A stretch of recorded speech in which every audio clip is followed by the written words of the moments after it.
wanted to talk about that guy. You know, teenagers is generally gentle. Which guy?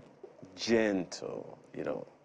The teen... They're listening to you, and they can see you're saying this tongue in cheek. Baba, you can't mock one now. What's wrong with him? Well, you know, it's generally believed that the teen years pose some of the most difficult challenges for families, for teenagers themselves, dealing with hormone changes and the ever complex world and elections or a lack of it. They themselves may feel that no one can understand their feelings, especially their parents. So let's get into this conversation with Motola Nifalabi, who is a family life coach. Thank you for joining us today. Thank you for having me. Well, you heard her the other time. My friend's teenage daughter, who's 14, says to her mother, I'm going through a lot. She's going through a lot. Huh? Oh, is she? Yeah, she is. Okay, tell us about that. You know how we assume that as adults... She's not paying any bills? Oh, God. She's living in a free house, she's eating free food. Yeah. But she's going through a lot. She is. Okay. All right. I think that parents tend to forget that these children are also humans. They have a lot of emotions also running through them. I had a conversation with some parents just after the election to say, do not take out the anger of what is happening on your children because they're also hurting. There's a possibility that while all of the activities were going on, you probably didn't even pay attention to them. They didn't feel that you love them, all the words, and they're on social media seeing all the comments and so going on, and you don't think that they're also going through a lot. That's going through a lot. Yes. So, and aside that, sometimes it could be something that has to do with school. Some child not feeling accepted, right? So I've had a conversation with a girl who says that I don't think I am beautiful because nobody had ever told her that she is. And she's a bit, on the big side. Okay. Yeah. So she goes to school. Her friends are always, mocking her. Oh, you can't run, you can't do any sport activity. But she's very good with, drawing and anything that has to do with artistics and all. And then, but nobody is seeing the fact that this girl has other abilities, besides the fact that she's, on the big side. But she's not getting that affirmation from home. So she comes home, then any small thing, she has siblings who are also saying, oh, look at how fat you are. And then when she tells you she's going through a lot, it means she's going through a lot. She doesn't feel accepted. She doesn't feel loved. And this is very important in the life of any child. So you imagine that even as adults, you go out looking all dressed up, and nobody made a single comment about how you feel. I've heard adults even say, oh, what happened? Is it that I'm not... Good luck to them. They're blind. I'm not... But of course, these teenagers have not grown that emotionally to be able to say, oh, I don't care what people think about me. I don't care what people see. This is who I am. Because you, the parent, has not even done that job. How well have you, like for me as a teenager growing up, right now I don't feel like anybody is more beautiful than I am. Because I grew up in a house where I'm the only dark person in the house. Every other person is fair because my mom is light too. And then my father tells me every morning that I'm the most beautiful girl in the world. I heard that every morning for so many years, growing up as a child. You cannot tell me otherwise right now. Because somebody had taken his time to say, I know that this lady most likely would be feeling. So say, oh, you are dark like your dad. So when people say, why are you so different from them? I say, because you're like your dad. You don't need to put too much cream in, none of this marks. You don't, because for my mom, if you hold her hand too tight, you probably see this reddish, but that doesn't happen with me. But I had somebody who took the responsibility to make me feel comfortable in my skin, to make me feel like I was beautiful enough. So it's important for parents to affirm and confirm their love of their children, no matter how they look. No matter, and make them feel like, because you're responsible for building the esteem of your children. So the operative word here is feel. Okay. That's what you're saying. What you make them feel. That's what you're saying. Yes. Not even what they do, or how errands they get sometimes should affect that? You know, I work with teenagers a lot, and then when I hear parents say, oh, my child is too lazy, my child does not listen, my child is always on the phone playing games all day, my child is this and that, and I am asking the question, this child was 2 in your house, was 3, was 4, moved through that childhood, you groomed, you modeled who that child has become today. That child didn't fall from heaven. So the values you have not instilled in the child, you don't expect to see it as a teenager. It doesn't work that way. So the work that parents had not put in, they're expecting it from the children. So a father says, oh, my child is very lazy. What do you mean lazy? The child does not do what you want him or her to do as at the time you want him or her to do it. Do you even understand the personality of your child to understand how they... But because as parents, we feel you don't have a say as to when I want you to do what I want you to do because we don't think that they're humans. Parents didn't have a say. Times have changed. That was your generation. Times have changed. You need to understand that the world has moved. It's not the children that has moved. It's not the children that have changed. You didn't have the cell phone. You didn't even have whatever was going to distract you as a child. But look at a baby, 6 months, 1 year, because you are busy, you give them the phone. That's the only thing they know how to, that's the only way they know how to engage themselves. So you say your child is stuck on music, but from childhood, from baby, you're giving them phone, they're watching the cartoon, they are stuck to it. You groom them to depend on that device. So why are we acting like these children suddenly just love to use the phone? When you don't want them to disturb you, you hand over that phone to them to keep them busy. Now, because they don't want to stress you or trouble you, they go back to the phone, then you're complaining, and I'm wondering, who bought the phone? Who gave access? Who gave the child that phone? Were you not already teaching that child from childhood that I am busy right now? You can go ahead and play with your phone, and then they get stuck on it. And they were complaining about how they use their phone. Parents, you gave it to them in the first place. We didn't have all the phones. You didn't have a choice than to maybe read or play with anything physical that you can't see. We're not stuck on phones. We had the Starcoms landline in my house. You can't be playing with that. Unless you want just to pick and drop and maybe, you know, phone your little sister who was just somewhere across you. We handed over the phone to them while they were younger. They are now used to it. They figure out, I was talking to some girl some days ago who was hooked on pornography. Said, I was working on my system and then they had pop up. I clicked on it, I saw it, and then I was flipping. She didn't go look for it. It popped up as an advert. And majority of the games that we play, you know, I was talking to a teenager and said, even the game that my mom bought for me, and then they gave me some of the names. I'm like, oh, really? He said, yes, there's some porn in there, but my parents are not even aware. So majority of these things, you handed it over to them. Okay. Now, let's talk about this digital space that you just sauntered into now. Right. I'd have loved to speak about character formation and all of that, but we'll come to that. The parent is right now divided between weaning them off of these divisive devices,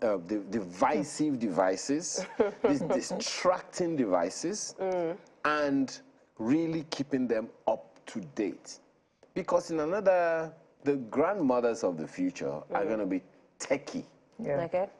There is no way to do without it. Help parents see how to balance giving them the digital nature in which they were born and keeping them within human environments.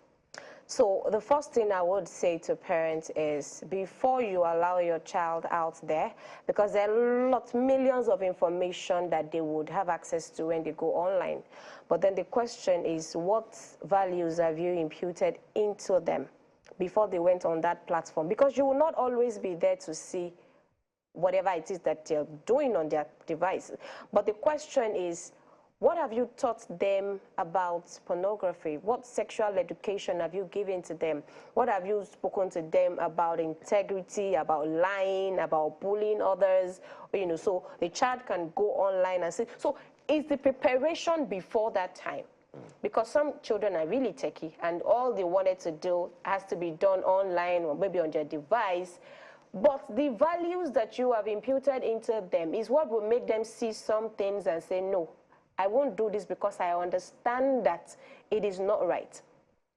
I'd had to handle a case of another boy who masturbates a lot, and because, of course, he had seen pornography. And then I was teaching them about the fact that this industry is in business. They're not trying to teach you how to have better sex. And he said, oh, he didn't know. A friend of his had mentioned it to say, oh, if you want to have better sex, because a lot of his is 14. A lot of his friends are they already have girlfriends, they're having sex already. So they felt 14. Like, yeah, they're 14.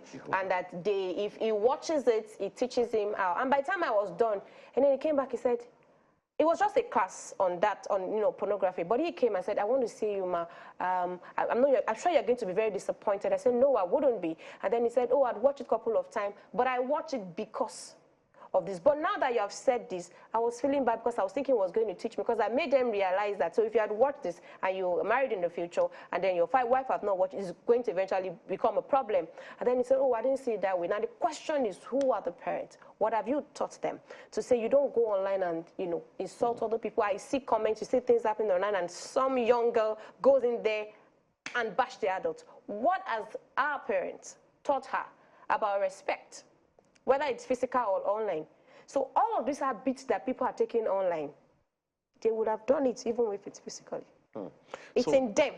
So the question is, imbibe values into your children, because you will not always be there with them, so that they are able to make those decisions to whether do this or not do that, even when you're not there. Now, there's this saying that it takes a village or so to raise a child. Yeah. Now, it sure does. It's just you. It sure does. Now, how about you are the one that gave birth to the child. Okay. Parents are sometimes a little too busy in urban Nigeria. That's no excuse. But that is the reality for the parents. Let's talk to parents who right now have children that are quite a handful. How do they begin to navigate back? This session is definitely, we're going to have a list of things we'll take on from time to time. But help us speak to parents who need to navigate back to helping their children, their teenagers and all, balance out all over again. To say, oh, my child is now a teenager, I can't get hold of this child, where do I start from? Sit down and have conversations. You'll be surprised that they need to be able to trust you again.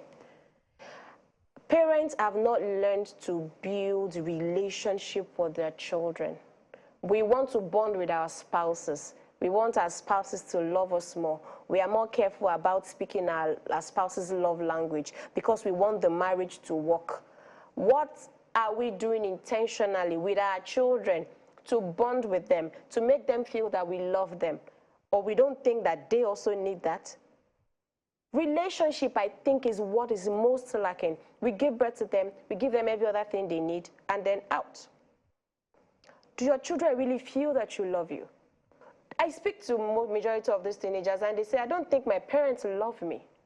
So, but you say, I'm doing a lot, I'm providing. If your child says, I don't think you love me, he or she meant, I don't feel loved. Stop trying to excuse it. Have a conversation with your teenager, with your children, and say, I just learned something new. I'm not sure that I've been doing the best with parenting, but forgive me. I'm doing the best that I can with the knowledge available to me, but now I want to do it better. I don't think they were close enough. What do I do? The same way we're trying to bond with our partner, we're reading, we're making inquiries, we're even asking our partner, how do you want me to be a better spouse? Do you sit with your children and ask them, what is it that I'm doing that you don't love? What is it that you want me to stop doing? What is it that you want me to start doing? Can we have a me time? Can you sit down when you're having a conversation with your children? Are you on your phone, pressing your phone, making them feel like they're less important, or that whoever it is you're talking to is more important than they are? You need to sit with them and have this conversation to say, I want us to bond. Because it's only in the place of rapport that you can get to know what is happening with them. Someone said, my mom thinks that we are best friends, but I'm just acting along to make her feel. Yeah, my mom thinks that we're best friends, but we're not. And when I told the mother, I asked her, what's your relationship with her? She said, we have a very good one. We're cool. Ma, you're far from cool. So I brought them together and said, say what you said. He said, Mommy, you shout a lot.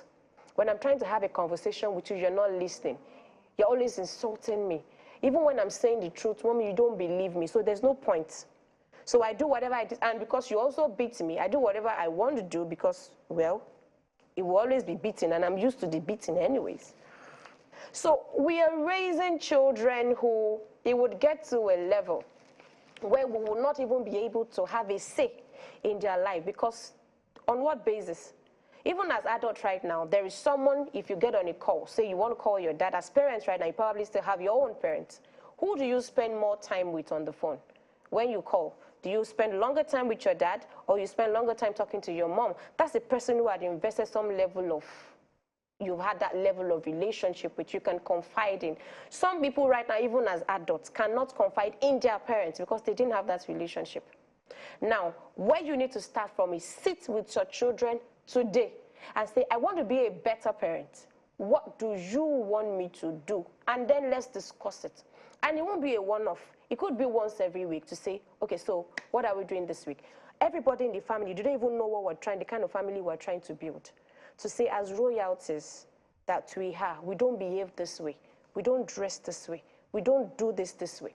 Your children are not even aware of what your family values are. They are not aware of the goal ahead that the family is trying to work towards. So, but then you want them to behave it. I think we have too much expectation of those children when we have not taught them what is expected. So have that conversation. Let them tell you how they feel about your parenting style. And when they give you the feedback, don't keep shouting and say, no, that's not it. I'm doing it. If your child says, Mommy, I don't think you love me, accept that feedback and work on it. And then ask, how then do you want me to love you? A child says, Mommy comes back from work. I'm trying to have a conversation with her. And she says, leave me. I went out all day to work to get money for you. I can't come back now yet. And she's the only girl. She's the only one at home. You go to work. She comes back before you. She's all by herself. She's reading all evening. So you get back. And she wants to have a conversation. I understand that parents are really tired. Of course, by the time you go in traffic, you're back, you're exhausted. It might just be 15 minutes of, oh, really? Show that you care. Show that they matter to you. Show that I'm listening. Sometimes some parents will say, oh, I wasn't really listening, but I just wanted her to know that I got you. So even if it means that you will, at the time, pretend that you are listening, just so that this child feel that they are important, because what they're not getting from home, they'll get outside. Because this girl has a best friend who she says, oh, I tell her everything. God help you. The girl or whoever it is she's talking to outside has some right values. If not, then you have something else in your hands to deal with. So no matter how busy you are right now, you will still have to deal with it. We tell people that parenting is an 18-year curriculum. By 19 years, your results will be out. Because that time your child tells you, I'm an adult, Mommy, you can't tell me that. Oh, Daddy, you can't tell me that. They're probably in the university, and then they won't come home. You say, oh, I don't know what's happening. He goes to school and doesn't come back home. To come back to what? To your shouting and your screaming? We never have any conversation because Mommy doesn't think it's necessary.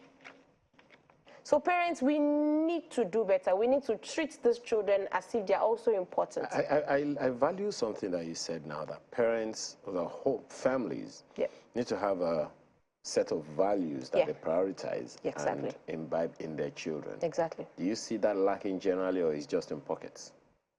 It's lacking generally. That's we say that family is a production factory of the society. What you see out there is an example of what is happening within the family.